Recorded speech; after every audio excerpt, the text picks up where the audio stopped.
Halo, saya Tirsa Rantialo, CGP Angkatan 10 Manado, SMP Kristen Ebenezer 2 Manado. Saat ini saya akan membagikan tentang tugas koneksi antar materi modul 2.1.A.8 terkait pembelajaran berdiferensiasi. Pengertian pembelajaran berdiferensiasi menurut Tomlinson, pembelajaran berdiferensiasi adalah usaha untuk menyesuaikan proses pembelajaran di kelas untuk memenuhi kebutuhan belajar individu setiap peserta didik. Setelah mengikuti pembelajaran berdiferensiasi, ada beberapa hal dalam pembelajaran berdiferensiasi yang keliru yang saya pahami selama ini, sehingga membuat saya kesulitan dalam penerapannya di kelas. Dengan mengikuti penjelasan terkait pembelajaran berdiferensiasi, saya pun merubah beberapa miskonsepsi yang saya alami selama ini. Yang pertama, sebelumnya perlu adanya waktu khusus untuk diagnostik awal di luar jam pelajaran, dan hal ini menurut saya cukup menguras waktu dan tenaga. Setelah mempelajarinya, pertanyaan pemantik ternyata bisa digunakan sebagai diagnostik awal, dan saya berpendapat bahwa pemberian pertanyaan pemantik pada saat proses pembelajaran itu cukup memudahkan dan sangat efisien untuk penggunaan waktu. Yang kedua, sebelumnya guru wajib menyediakan 30 jenis soal latihan untuk 30 orang murid, contohnya yang ada di dalam kelas. Ternyata sesudah mempelajari pembelajaran tentang berdiferensiasi, guru wajib mengetahui kesiapan belajar murid dan menentukan aktivitas pembelajaran yang dapat menjadi wadah bagi murid untuk belajar. Pada saat ini saya coba membagikan pemikiran awal saya tentang pembelajaran berdiferensiasi, di mana saya berpikir pembelajaran berdiferensiasi terasa sulit karena memerlukan waktu persiapan yang cukup banyak dan menguras tenaga dengan banyaknya elemen yang harus dipersiapkan. Namun pemikiran saya sekarang berubah. Dengan memaknai tujuan pembelajaran berdiferensiasi untuk menjawab setiap kebutuhan murid yang dapat menuntun mereka pada kemerdekaan belajar sehingga mengalami pembelajaran yang sesuai dengan kebutuhan pribadi murid yang dapat menghantar murid pada cita-cita dan harapannya. Perubahan pemikiran yang berkontribusi terhadap pemahaman saya dalam implementasi pembelajaran berdiferensiasi. Dengan memahami tujuan yang jelas tentang pembelajaran berdiferensiasi, membuat saya semakin berani, bersemangat, dan bertanggung jawab dalam implementasinya pada proses pembelajaran. Pembelajaran berdiferensiasi adalah pembelajaran yang berpihak sepenuhnya pada murid. Jadi, sebagai guru, saya wajib mempersiapkan rencana pembelajaran yang baik dan melaksanakan pembelajaran yang dapat memenuhi kebutuhan murid. Pembelajaran berdiferensiasi adalah pilihan yang tepat untuk implementasinya. Bersikap positif dari setiap tantangan pembelajaran berdiferensiasi. Yang pertama, saya selalu mengingat tujuan dari pembelajaran berdiferensiasi, yaitu untuk menjawab kebutuhan belajar murid.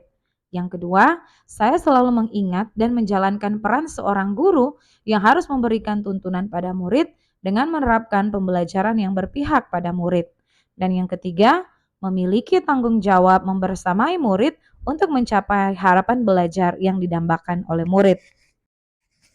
Dalam penerapan pembelajaran berdiferensiasi di kelas, sebagai guru kita perlu memahami dan memperhatikan secara khusus beberapa hal di bawah ini. Yang pertama, memahami tujuan belajar. Yang kedua, merespon kebutuhan murid. Yang ketiga, menciptakan lingkungan belajar yang mengundang murid untuk belajar. Yang keempat, melaksanakan manajemen kelas yang efektif. Dan yang kelima, melakukan penilaian berkelanjutan. Untuk memenuhi kebutuhan belajar murid, ada 3 hal yang harus diperhatikan oleh guru. Yang pertama, mencari tahu kesiapan belajar murid. Di sini berarti tentang kapasitas untuk mempelajari materi, konsep, atau keterampilan baru. Yang kedua, yaitu minat murid. Suatu keadaan mental yang menghasilkan respons terarah kepada suatu situasi atau objek tertentu yang menyenangkan dan memberikan kepuasan diri. Dan yang terakhir adalah profil belajar murid. Di sini mengacu pada cara-cara bagaimana kita sebagai individu paling baik belajar. Hal tersebut dapat diidentifikasi melalui lingkungan belajar, budaya, gaya belajar murid, dan kecerdasan majemuk. Adapun beberapa cara yang dapat kita lakukan untuk mengetahui kebutuhan belajar murid. Yang pertama, mengamati perilaku murid. Yang kedua, mencari tahu pengetahuan awal murid. Yang ketiga, berdiskusi dengan orang tua murid. Yang keempat, meminta informasi dari wali kelas pada kelas sebelumnya. Yang kelima, membaca raport murid. Dan yang terakhir, menggunakan berbagai penilaian diagnostik. Adapun 3 cara pendekatan berdiferensiasi. Yang pertama adalah diferensiasi konten.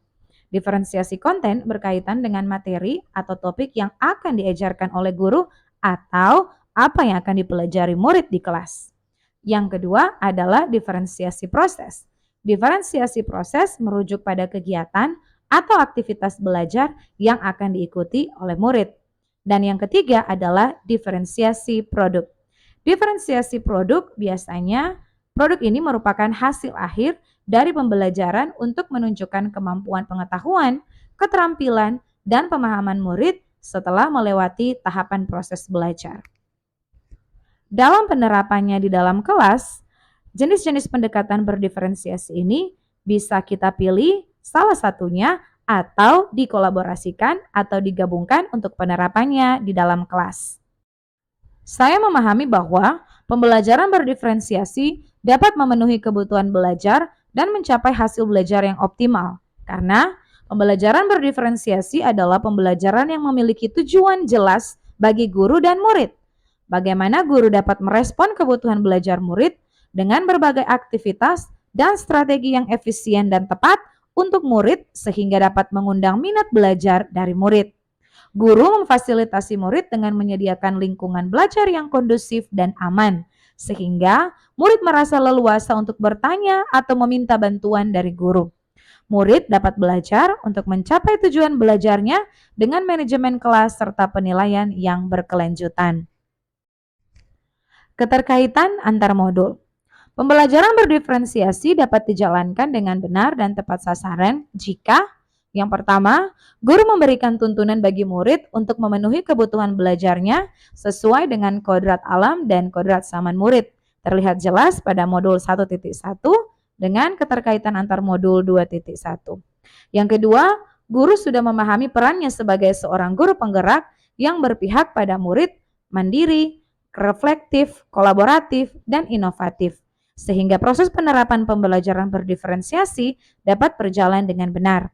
Dapat dilihat keterkaitan antara modul 2.1 dan 1.2. Yang ketiga, pembelajaran berdiferensiasi dapat menjadi salah satu cara guru mewujudkan visi seorang guru penggerak. Keterkaitan dapat dilihat antara modul 1.3 dan 2.1. Dan yang terakhir, keterkaitan antara modul 1.4 dan 2.1. Proses pembelajaran berdiferensiasi dapat berlangsung dengan baik jika guru mampu menuntun dan mengarahkan murid untuk menerapkan budaya positif dalam kesehariannya.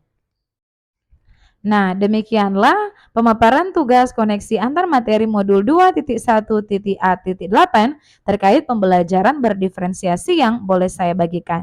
Semoga video ini dapat menginspirasi kita semua. Terima kasih sudah menonton. Salam guru penggerak.